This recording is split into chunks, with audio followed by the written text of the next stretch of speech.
Labalisa abathathu kubikwa ukuthi bebelokhu bedlwengula bephindelela ingane eneminyaka eyisikhombisa kusukela ngoMasingana kulonyaka. Lesi sigameko besenzeka epulazini elisemgwaqeni uN8 phakathi kweKimberley neBloemfontein. Isigameko esishaqise izwe lonke njengoba iningi lithi lengane ilimale ezandleni zabantu obekumele ngabe bayayivikela. The president himself said we have another pandemic in the country. And that pandemic is gender-based violence. And if that is a pandemic, dear President, maybe we need to declare a state of disaster on that as well.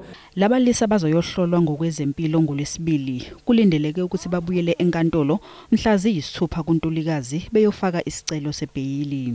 It's obvious the NPA will be opposing bail. The message that we have for our communities is this is not, a governmental problem.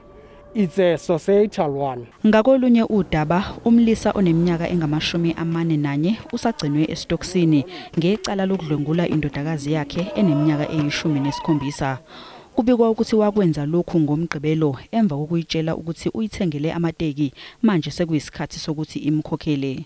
Amalungu eANC Women's League abebhikisha ngaphandle kwenkantolo ecela ukuthi kubukezwe umqulu wamalungelo abantu iBill of Rights. These people are undermining our government. They are undermining the justice system, because they are taking advantage also of our constitution.